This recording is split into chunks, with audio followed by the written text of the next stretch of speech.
Timarandasya Jnananjana Shalakaya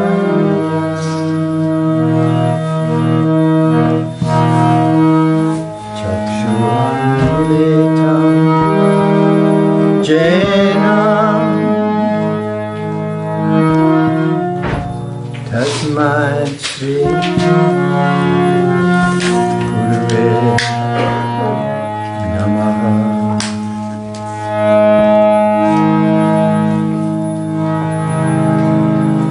Namo Vishnu Padaya Krishna Prasthaya Bhutale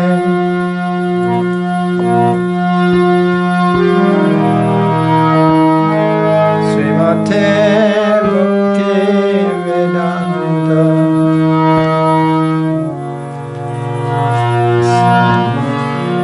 Iti Namine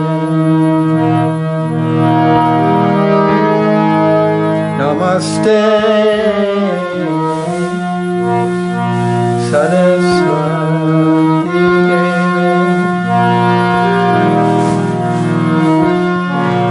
Gauravani Prachani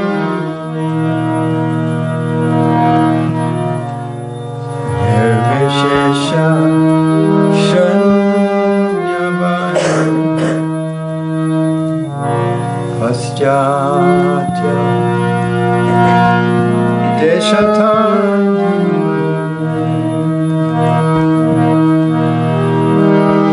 Sri Krishna Chaitanya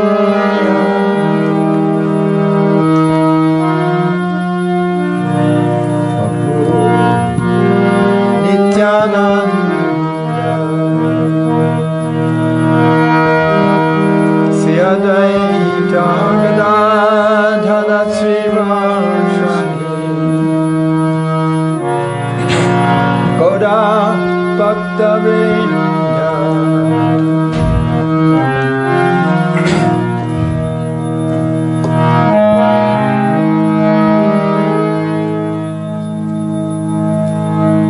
Hare Krishna Hare Krishna Krishna Krishna Hare Hare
Krishna, Hare Hare, Hare Rama, Hare Rama, Rama Rama, Hare Krishna, Krishna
Krishna Prastaya Bhutale Shrimati Bhaktivedanta Swamini Tanamani Namaste Saraswati Devi Gauravani Pracharane Navasesha Sunyavadi Pasyati Desatarane Om Agiritamirandasya Jananjana Salakaya Saksvasumilitanjena Tasmai Sri Gurave Namah Sri Caitanya Manubhistam Stapitam Zena Bhutale Sayam Rupa Kadamayam Dadati Sapadanti.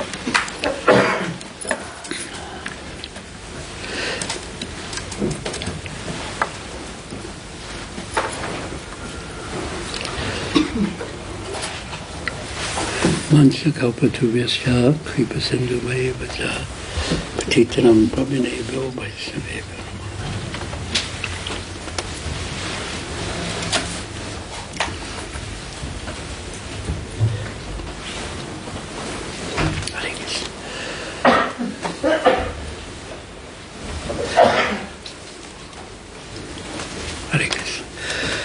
We're reading from the 8th chapter of Madhya Lila of Caitanya Caritamrta. This is one of the final sections of Caitanya Caritamrta, where Sri Caitanya Mahaprabhu is asking questions to Sri Ramananda Roy, and Ramananda Roy is going to answer. There's, I believe, 17 questions. And I think we read the first one.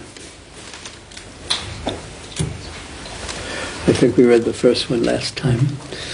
And it was quite interesting. So we didn't get up to the second one even. And the second one's also quite interesting. I assume all of them will be quite interesting.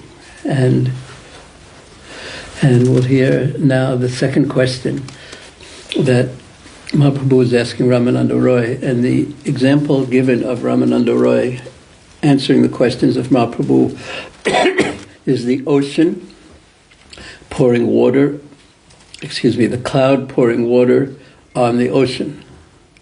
Now what does that mean?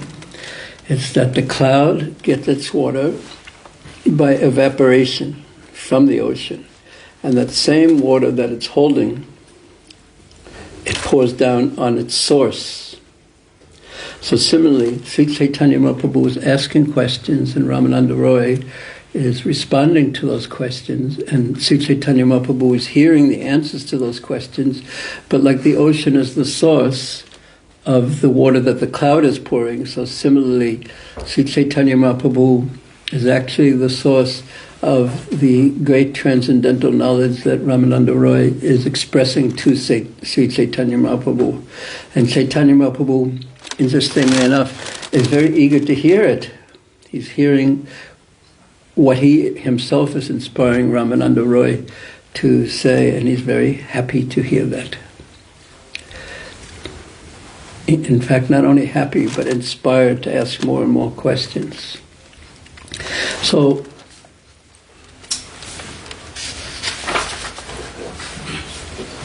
the second question is this: Kriti Gana Madhye Jiver Kon Bada Kirti Krishna Bhakta Baliya Yahara Haya Kyati. Out of Sri Caitanya Mahaprabhu asked Ramananda Roy, out of all glorious activities, which is the most glorious?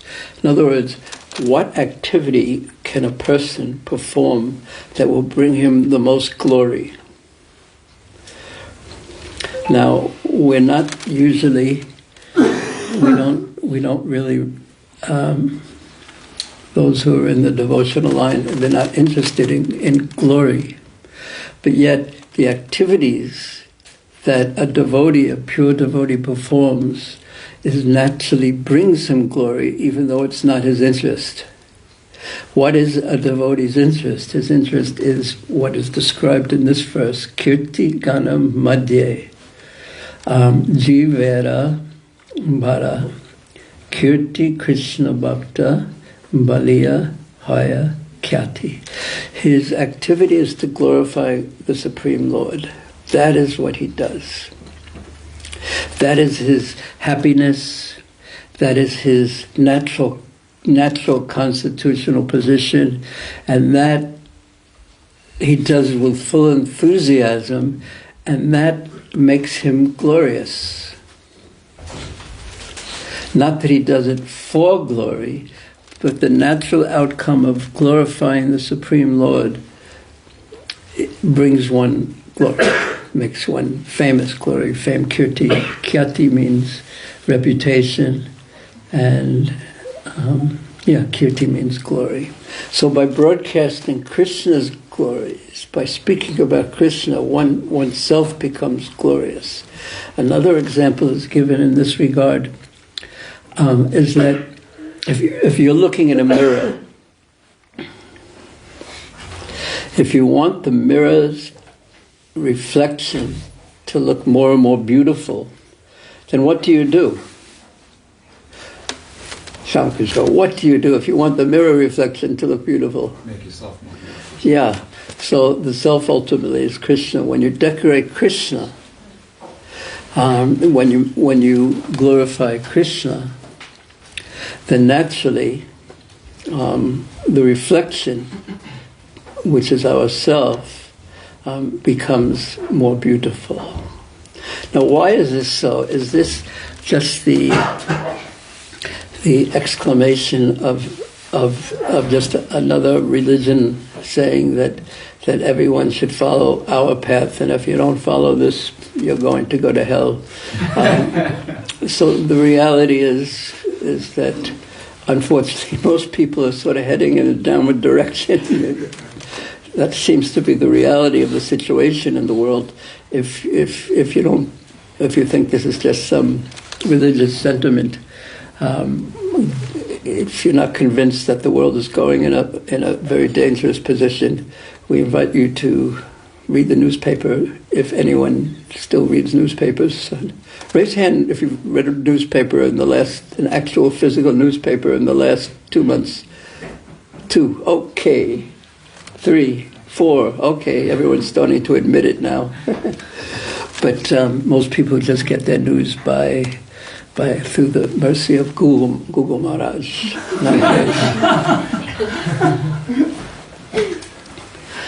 But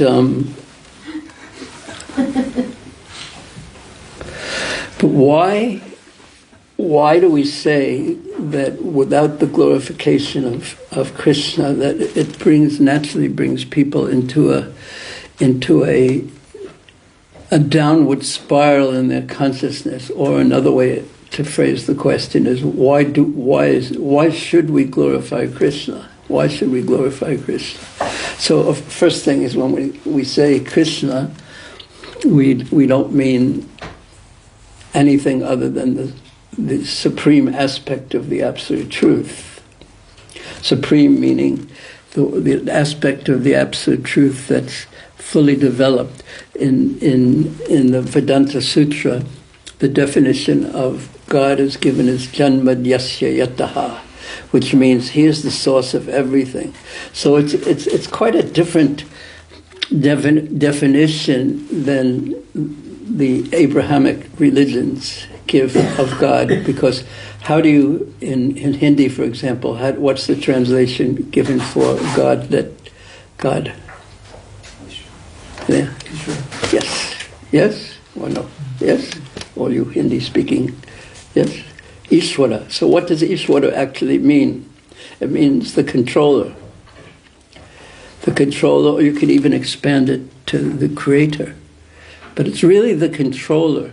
So he who controls everything. But the absolute truth, the concept of the absolute truth is quite different than the creator or the controller.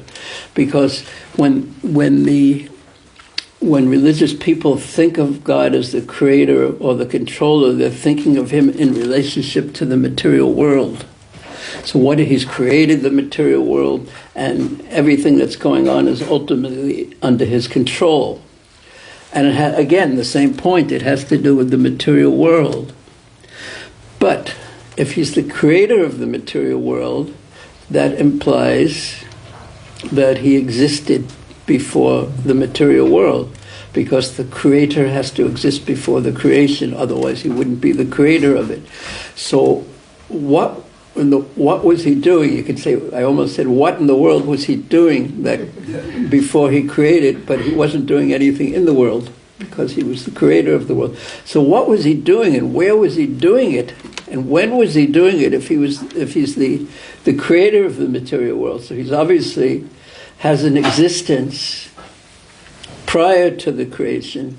And how long is that existence? Well, of course, that absolute truth is eternal. So, and the material world, by definition, is going to be temporary. It has a beginning and an end. Isn't it interesting to think that the whole material world has an end? Everything that we consider reality isn't actually eternal. Although we tend to think that today is what it is and tomorrow is going to be just like today, and the next day is going to be and next week is going to be, and then things start happening that really shake one's false conception of reality. It doesn't shake reality, but it shakes one's false conception of reality. And there's a psychological term called cognitive disequilibrium, a fancy term that means that your whole concept of life breaks what reality is. It breaks, it shatters. And it's very, very, very disturbing. Very disturbing. And then the challenge is to reorganize your consciousness, and you can't do it just by wanting to do it, to fit in this new concept, this new thing that happened that broke apart your false understanding of what reality is. Does that make any sense? Yes? I know it makes sense to you. Yes? Did it make any sense? Yes. Yes. Yeah, so one question, what a search for a human being, a human being's life is meant to search for what is a reality, what is the actual reality that I can hold on to securely. That's called ashraya in Sanskrit. What can I hold on so securely that it's not going to change and let me down and crumble through the different circumstances that I observe in life or in the world? What is the reality to hold on to? We have so many identities, and our identities are usually based on illusion. So, illusion means something that's not truly real, and in Sanskrit the word for difference between real and not real is two words, asat or asat. Very interesting. In Sanskrit the words asat and sat. Sat means eternal, and asat means temporary. And sat means reality.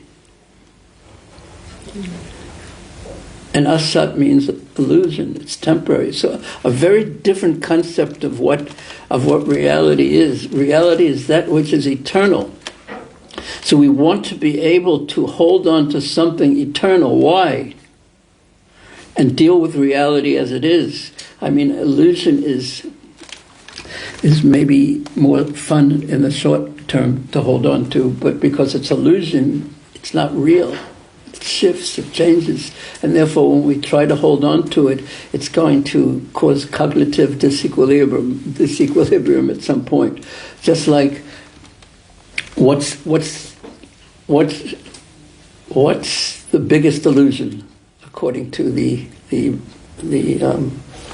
knowledge of the Bhagavad Gita, Itzakupu? Think that we are not going to die. Okay, but we'll just take it to the primal step, is that we're our body. This is me. So I think this is me, and I go through day by day thinking this is me, and then I look in the mirror and I see that me is definitely changing all the time. It's getting older, it's getting wrinkled, the hair that used to be there is not there anymore, etc. Wrinkled, old, this hurts, that hurts. The pride of youth is gone. Prabhupada even once said that an old man can't be proud. Because, why? he didn't give the purport, but we understand what it means, because all the things that we're proud of, they're one by one taken away by time, by the force of time, and time is irreversible. So if we hold on to, and Prabhupada, he said one time that and I'm going to ask you what the meaning of this is, so listen carefully. He said that compared to misidentification with the body, all other intoxications are like salt and pepper. Now think about what that means. Compared to our identification with the body, all other intoxications are like salt and pepper. Now who's going to be? Okay, Gopal moved his left thumb, so that means he's ready to answer. Yes, Gopal. What's the question? I can't remember either. I was hoping you'd remember it. No. The question is, what does it mean? Compared to the intoxication of identifying with the body, all other intoxications are like salt and pepper. I think it means that as when you take intoxications, one almost loses themselves. Identifying with the body means that you lose touch with reality, and it grabs you so strongly. That's part A. And compared to identification with the body, all other intoxications are like salt and pepper. Okay, we're going to have to go up to the next level. Chakubu. The greatest intoxication is to think that we're the body. Yeah, and everything else is just a spice on the main meal, so to speak. The main intoxication. It's a little addition.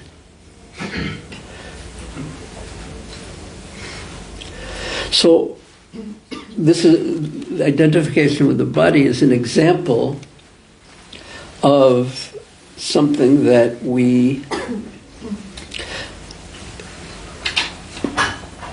consider, that we hold on to as real. I look in the mirror and I say, this is me.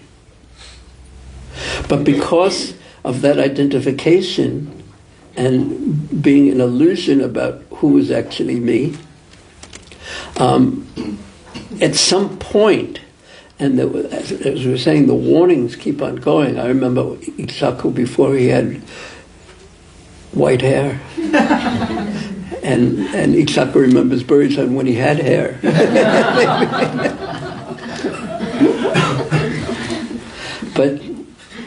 But it's, the warnings are there, but the identification, the illusion, the intoxication is so strong. And then we hold on to it. We hold on to it, and then one day something's hurting, and we just go to the doctor, and they tell us this terrible news, like you have 15 minutes to live, or something like that, and suddenly our whole sense of reality just crumbles. And when our whole sense of reality crumbles, what comes into the heart? Fear, like anything. Disorientation and fear. You could even say, what's one step higher than fear? Terror. Terror, that's the word I was thinking of. Terror. One becomes terrified. Filled with terror. Because you have no idea what reality is. Because the illusion has crumbled. So the definition that in the Vedic culture from the Vedanta Sutra, Janmad Yasya Daha, is that everything in existence and in non-existence comes from that Supreme Lord, the Absolute Truth. There is nothing external to the Absolute Truth. And yet, that Absolute Truth, inconceivable to our finite mind, is personal. Now one could say, well, how could something absolute and that everything comes from be personal? But what's the alternative to something being personal? This is an easy one. Gopal. Impersonal. So what does impersonal mean? Without a person, no personality. But what else does it mean? What does it mean to be a person? This is an interesting question too. But on so many, it can be answered on so many different levels. But To be subjective. Huh? To be subjective. Subjective, to see from a point of view. Yeah, that's an interesting answer. Yeah. To be responsive and able to reciprocate. Yeah. So so what did you say again?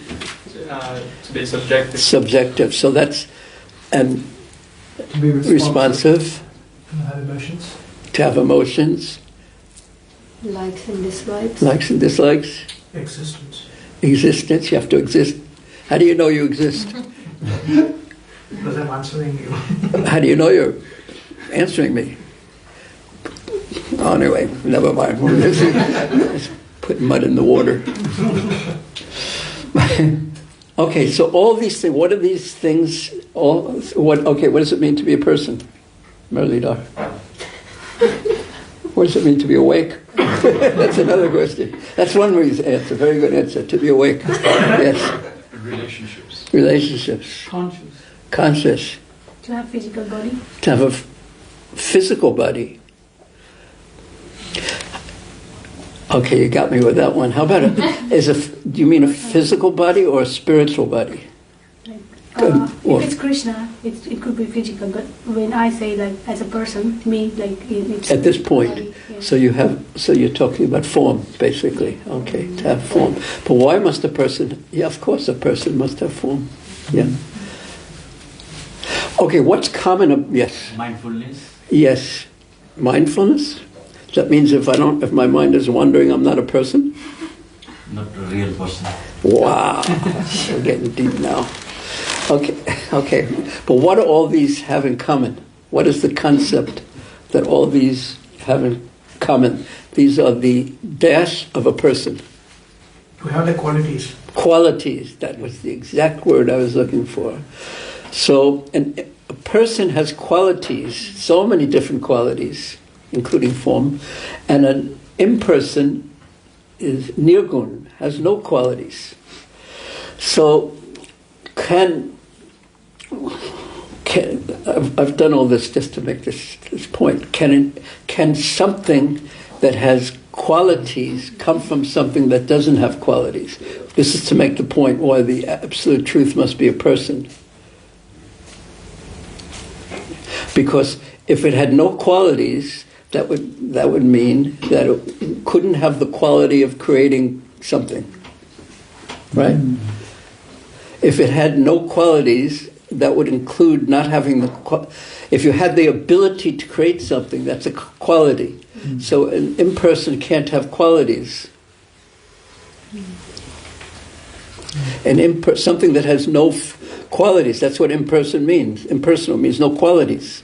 So it can't have the quality to be able to create something with qualities. Does that make sense? Yeah. You're not convinced? You want to think through it a little bit? Or you... I was just thinking about material objects that they have some quality, but they're impersonal, aren't they? But what can... They have... Yes, they do, but what is their source? The source of something has quality. What is the source of that pillow, for example? A human being. Yeah, plants or cotton or something like that. Yeah, so it comes from something. So the thing and the quality has the plants, etc., has the quality to be able to be transformed into a cushion. So anyway, so the idea is that absolute truth that everything comes from. It's a very interesting aspect that everything comes from it. So naturally, if everything comes from the absolute truth, we see something beautiful in this world. So that beauty must come from the absolute truth. He must possess beauty, but he possesses all beauty and all knowledge and all strength. And gradually, we're defining what Bhagwan is. he who possesses all fortune, all qualities, all, and then from that, when someone possesses all qualities, all beauty, all strength, all wealth, all renunciation, all fame, and all knowledge, those 6 qualities, then he's very attractive. Just like if the most wealthy person, who's the most wealthy person in the world at the moment? Elon Musk. Huh? Elon Musk. Is he number 2 or number 1 now? Okay. So if Elon Musk walked in right now,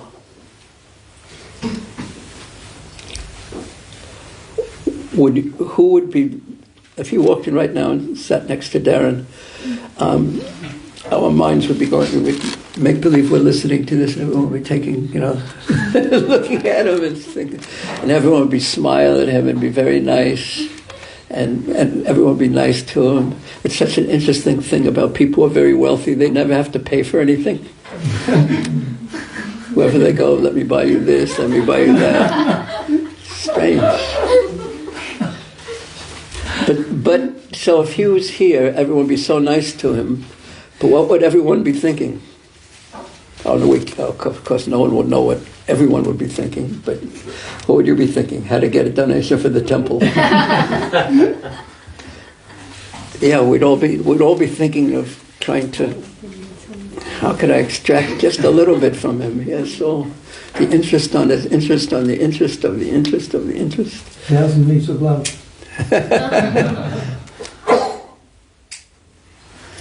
Yeah.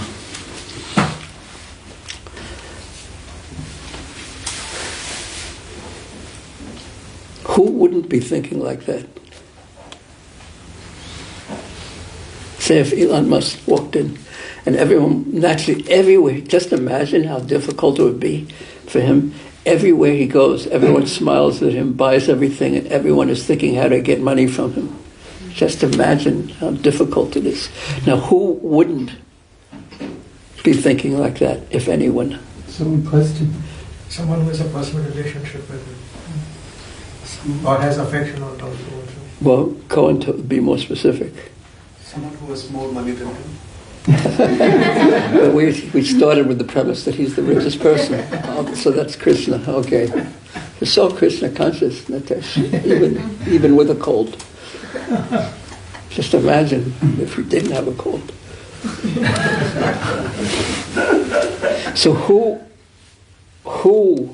for example, wouldn't be thinking like that? The one who doesn't know him. Huh? The one who doesn't know him. The one who doesn't know who he is. Someone who has more money than him. Okay. One Yes. who's satisfied. Someone who's attached from money. Money doesn't matter. Yeah. Oh, I'm thinking of something more obvious. His son. I was thinking of his mother. Mother.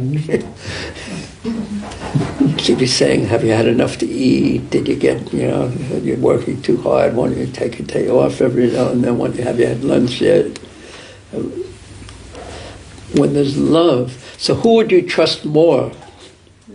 You, mummy? I mean, of course, some people nowadays don't have great relationships with their mother, but who would you trust more naturally? All the people who are smiling at you? Or someone who really loves you? So that's... Okay, now we're going to take it to the next step. If you had someone who really loved you,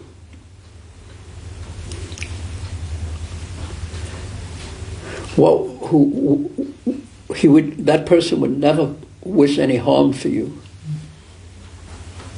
and they wouldn't never do anything that wouldn't be for your benefit. They would never hurt you. Someone who really loves you.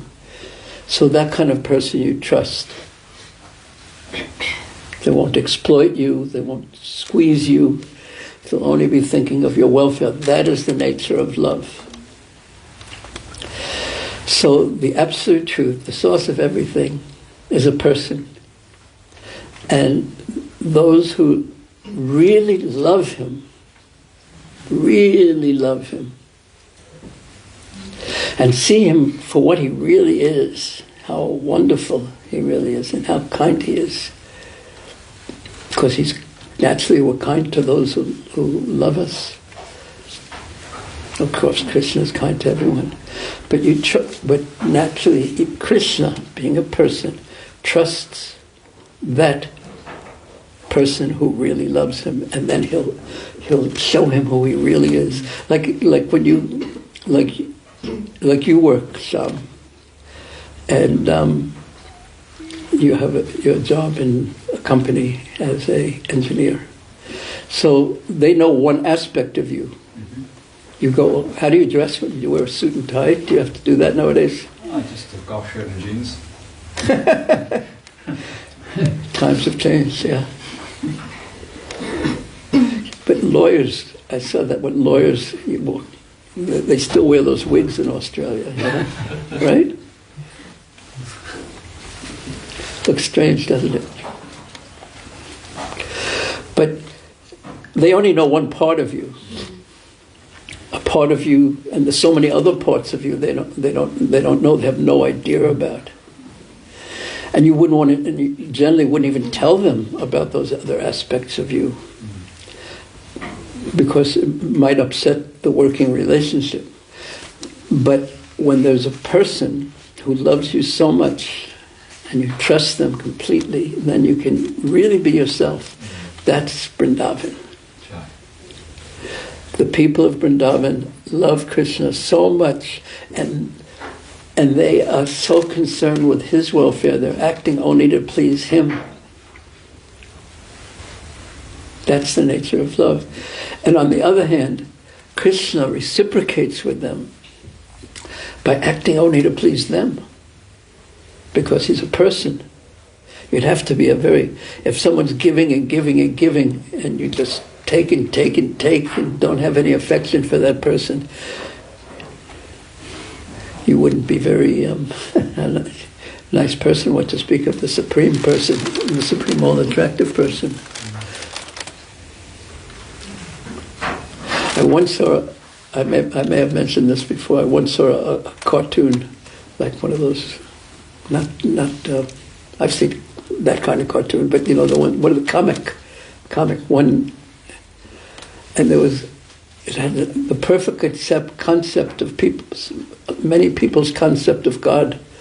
There was an old man, very old man, with a long beard, long gray hair, in robes, and he was standing in front of a computer screen, or sitting in front of a computer screen, and he was watching this man walking, and the man was walking in front of a building. And right above his head was a piano on a rope.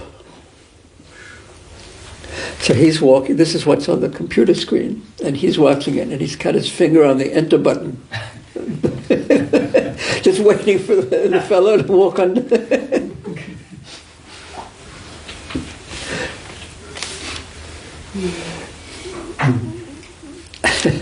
So that's the controller. Why did this happened? It must be his fault. You know, he pushed the button. This bad thing happened to me. So we want to find a shelter that's beyond the always changing. We want to find a shelter that reciprocates with the trust and affection that we give him. Not that we have to be great, do something wonderful, but there's so much love that we want to love that supreme person. And he's conscious, he's aware, and he reciprocates with that. And it never changes. There's no cognitive disequilibrium where suddenly that falls apart and we have to reorganize our thoughts.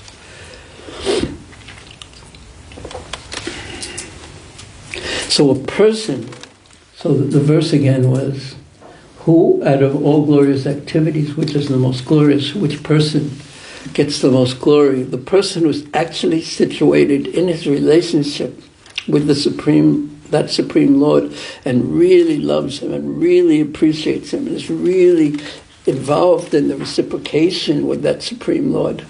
that person, that Krishna, and reciprocating with him, a life of continuous reciprocation with the absolute truth, the Supreme Personality of Godhead, Krishna. And he's the only one who can reciprocate individually with everyone.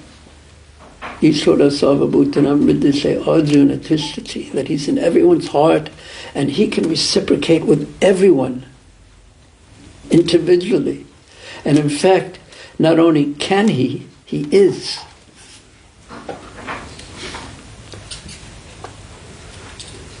He's reciprocating with everyone. And yeah, such an interesting concept. We can never actually be separated from our relationship with Krishna.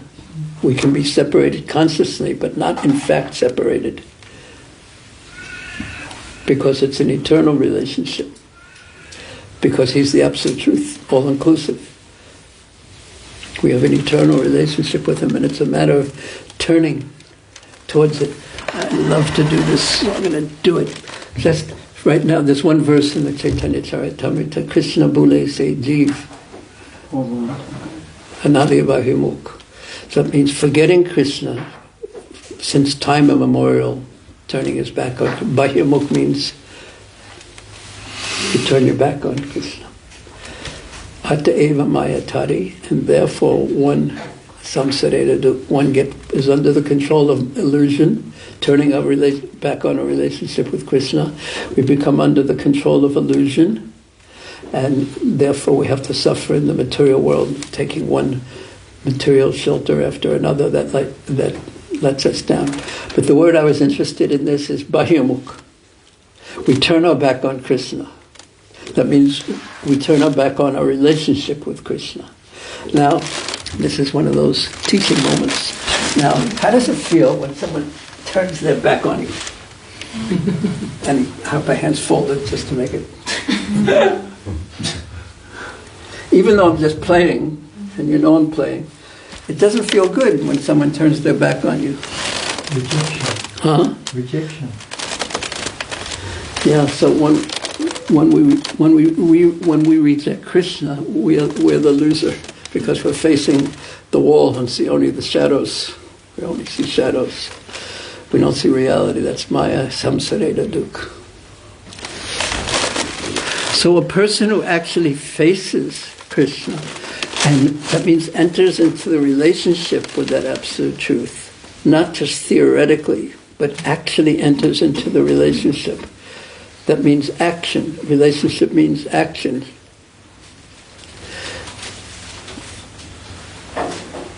It means you have to act in relationship, not just think about acting in relationship, but you're acting in relationship. And what is that? That's devotional service. That's bhakti. And hearing and chanting. Then, as one decorates Krishna, then we become glorious and beautiful. So that was just an introduction. Prabhupada has a long purport here.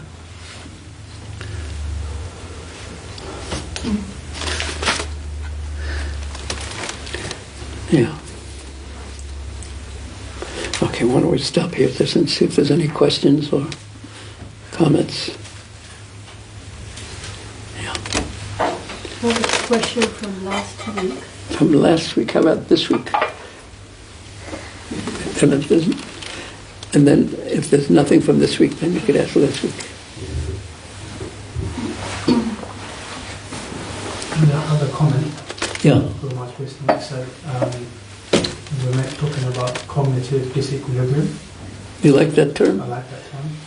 Have you heard it before? No. Okay. You can have it. I can't remember where I got it from, but you can have it, even though it's not mine to give you. But so he talks about how, in essence, you want to love and have that loving relationship that's not conditional. And the comment is that you mentioned Shyam is working as an engineer and they only know him as an engineer, they don't know all his other qualities. That's because they probably can't reciprocate with that.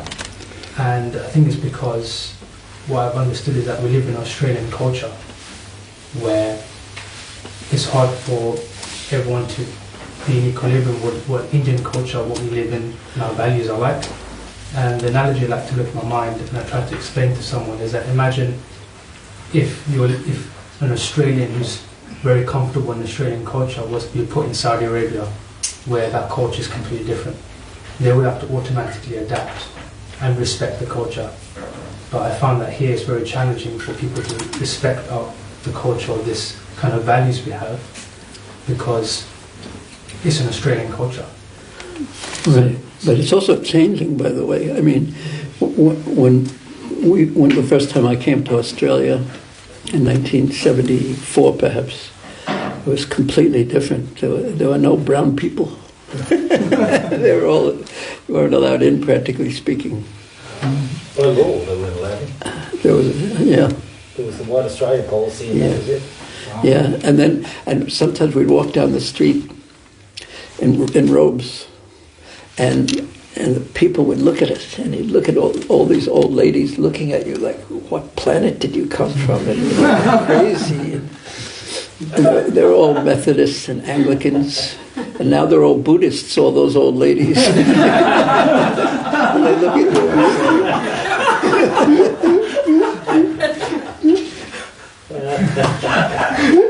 so Australia's really changed, actually. Of course, there's still Barbies and footy, but it's changed. The world is changing. See, if you hold, well, this goes to the point I'm just commenting on an aspect of what you said. If you hold on to one aspect or something that this is reality, this is Australia, it's going to change. It's the nature of the material world. And if you think that's Australia, your whole concept is going to fall apart. If that's your sense of reality. Just like, have you ever been to the home in which you grew up in when you were a child? Yeah. And then you go back like 30, 40 years later or something. It's such a peculiar feeling. It's like spooky almost. It's something strange because something's the same, but something's changed, and the thing that's changed is you.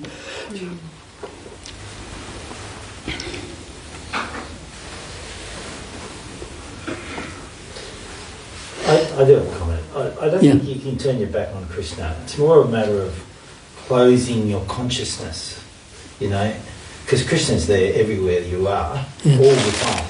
But you can close yourself up to everything. But it's actually when you open and expand yourself that you have the ability to sense Krishna, you know.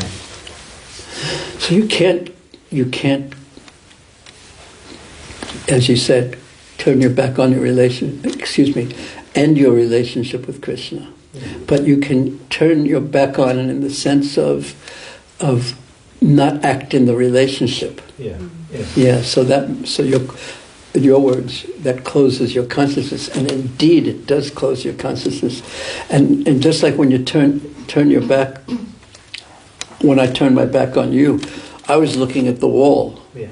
And the wall is, and if you imagine a light behind you as say the sun, and then I just see all of your shadows over here. So when you turn your back on Krishna, or you close your consciousness to your relationship with Krishna, you just see the shadow of existence, not true existence as it is, and that's called Maya.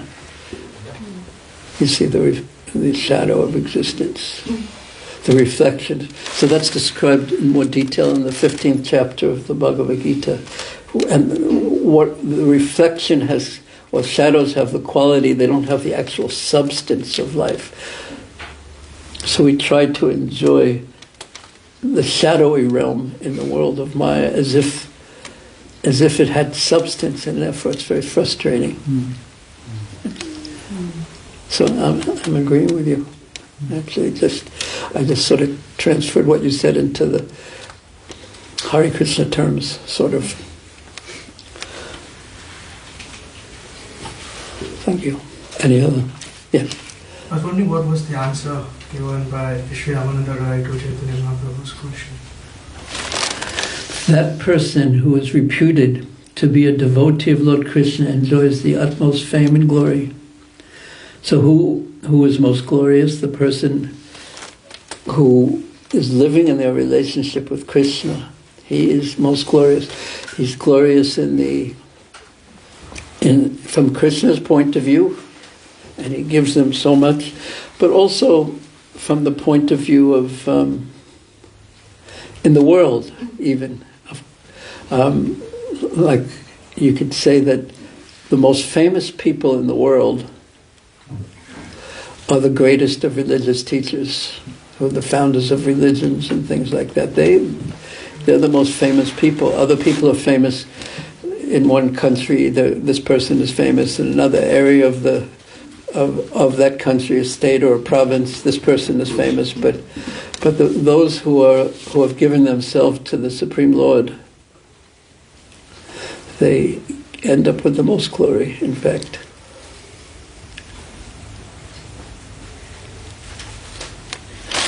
Yeah, and Prabhupada again has quite a long purport on this verse. And maybe we'll read it in 6 months, or you can read it anytime you want if you have the books. Yes? In regards to what Gopal had mentioned, that, for example, an object also has qualities, and you explain that a person, or how we refer to God, is that qualities from a person must come from someone. I feel like the way that we explain God, it's almost like we're trying to find things that are like, oh, see, this proves my point. That's because there's a person. But what about people that don't believe in God? That's not their first. They're not trying to connect everything to a person. But we are, and we're trying to justify that by explaining this. Well, which is closer to reality? Of course, a person, because I also believe that. But okay, you have to take the part of a person who doesn't believe that. So that means we may have to argue a little bit. See,